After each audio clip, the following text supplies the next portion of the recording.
In every generation, there comes a profession that makes you go. Back in the good old prehistoric pre-9/11 days of the 1990s, it was professional train crashing. And now, in our modern age, it's streamers that are the metaphorical train wrecks. These streamers put themselves through mile hell for our entertainment because streamers are the hardest working artists. These guys are busting their balls, and sometimes their viewers' balls, to give you the best content. From stealing content, to speaking occasionally. And the really skilled ones sometimes don't even have to be there. There is this invention that was created specifically for those hard-working long hours that streamers put themselves through. I've also invented a system to help you stream more consecutively. You might be aggressively typing in the comments right now, but lad, you're only thinking about the stream itself and not all the hard work that went into making the stream. Like waking up on time, joining the Discord call, talking to their mods, and pretending to care about their opinions.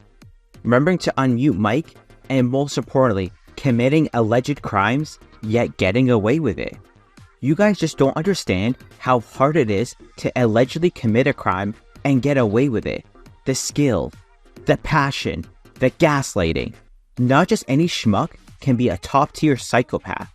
Why do you think I'm creating this video from the discomfort of my jail cell? These guys are living in their own versions of the Truman Show, streaming hours upon hours of the day, and still have time to allegedly commit crimes as a side hustle while you could barely finish one shift without breaking down. And for that, they have my respect. If you think it's so easy, please comment down below what your greatest crime is, and then you can judge these streamers. If you thought just any Joe Schmo can be a great streamer, you're sadly mistaken. If you're anywhere between shy and modest to confident, I'm sorry, you just don't have what it takes to reach the top. This career rewards only those with a superhuman-sized inflated ego.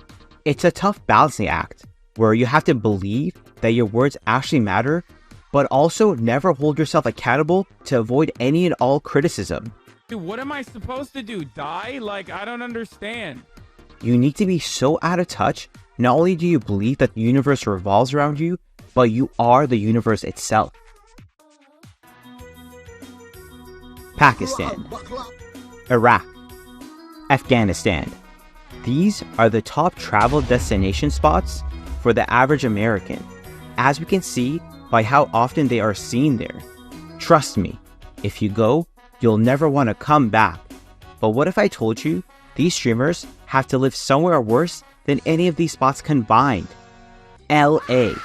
Look, I love America. Just like every other non-American, I can proudly say that I support everything they've done, as they never seem to make any wrong moves. But I wouldn't wish living in LA on my worst enemy, as it's the shithole of America. The food is overpriced. The water is better if you don't drink it. And the creeps there make the creeps they play on TV look like good people by comparison. But if you want to make it big, you gotta haul ass and move it there. These poor millionaire streamers have to go to the shittiest location and pretend to be friends with the shittiest people.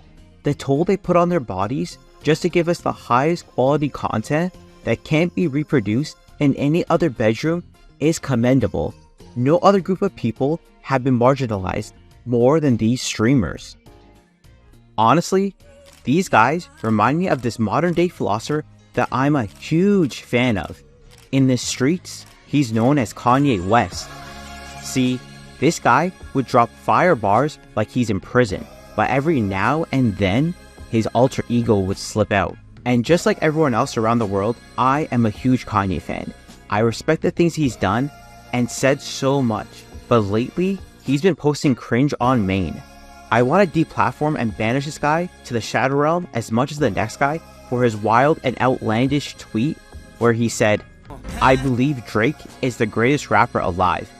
That's where I drew the line with him. But then it all made sense. Why would he say something so brave, yet so brain dead? This guy must have nothing. Besides a ridiculous amount of wealth, he has nothing. No real friends, no family, no respect. Just like these streamers, they're empty on the inside, so they have to lash out for attention as it's the only way they get people to interact with them. Like this streamer, I believe his name is Hamas Piker. This guy is hilarious. His whole shtick is that he plays the idiot newscaster, where everything he says is completely wrong. The satire is so well played that his chat actually believes he is genuine. Even in real life, he plays the role of a millionaire LARPing as a poor man. Between platforming a terrorist or living up to any of the beliefs he pretends to care about. This guy's slogan is so evil, I can't even repeat it without fear of YouTube obliterating my existence. And Hasan's go-to thought is to compare him to Luffy from One Piece, the character who's all about not caring about where you're from. This guy can't help but embarrass himself for our amusement. And even when it's so easy to give a normal, rational take, like that poor old man working a 9 to 5 didn't deserve to get jumped, he'll go out of his way to say something brain dead just to get people talking about him. The things he'll do to embarrass himself for our enjoyment. What a brave little boy. Just like the soulless corporations they work for, all these guys see are numbers. Ever notice that they only interact with other creators that are also as large as them? They're friends with the number of their audience, not each other. Just like an AI, they know if one audience is about to implode, theirs can quickly follow. They traded their individuality for a hive mind, protecting each other's images at whatever the cost. This hive mind is dubbed the POG community, which I can only believe stands for Person of Color. And yet, they didn't invite me, the most colorful person in every room. Take this for example. I believe his name is Bloodwig. Before he blew up, he was oily, had pimples all over, and bald. But then, after he stayed awake streaming for a month straight, suddenly he's able to shower, be presentable, and has hair flowing like his head was the fields of Italy. And not to mention, he also got a girlfriend after this. Clearly, she's either a paid actor or Ludwig's conveniently bald friend with a wig on. This class. Oh, yuck! Thanks to his connections, he ditches humanity for a sterile, perfect-seeming life. Going back to my AI theory, does no one else find it odd that Kwebbelkop released a very obvious AI VTuber of himself after this React drama blew up? It's clearly a red herring to distract us. But distract us from what, you ask? The AI streamers already exist among us. Like, you know how we have VTubers right now? Someday they could probably make a VTuber model and then program it to be an AI streamer. Like, they would just figure out, yeah, AI streamers. They're like, we want this streamer to have a really sweet and bubbly personality. And then they'll just grab all the typical sayings and responses. They're becoming self-aware. Why do you think so many of them go so long without saying a word? Their processors are loading the next dialogue option. Every time Pokimane stims, she's just loading her next dialogue tree.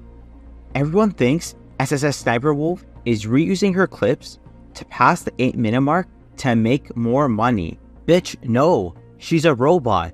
She don't need no money. That's just bait. The AI has recompiled its database of information so much that it's in a never-ending loop of repeating its previous repetition. That white screen, everyone thinks she's reading off of a script.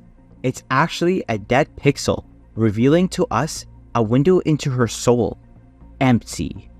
Just like the White Room scene in The Matrix, devoid of life until she's pushed to her breaking point and finally pulls out her Glocks. That she's just been waiting for Jacksepticeye to give her a reason. SSS Sniper Wolf has been reacting for over a decade now. She's what we call, in the tech world, a prototype.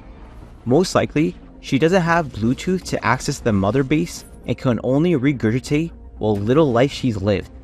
These streamers are the newest models, with full Wi-Fi access and an impulse to have all eyes on them at all times. In short, these poor streamers will do whatever it takes to give us the best content, from trying to get away with alleged crimes, living in the worst areas on earth, developing a humiliation fetish in order to satisfy their need for clout and attention, and risking their mental health to the point that all they see is numbers. I've watched all the streams, that's why I'm allowed to complain. Because I'm watching.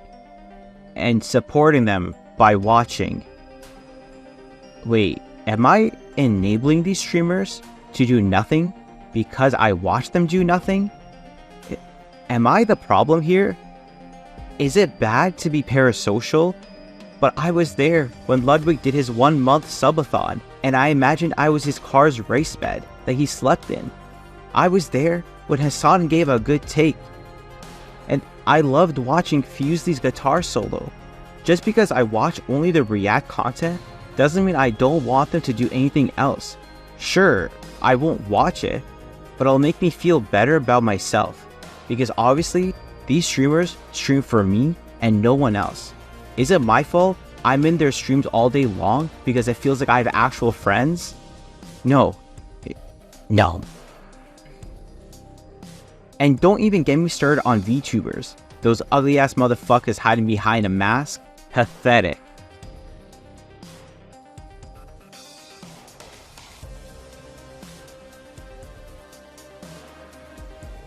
This is so fucking stupid because, like,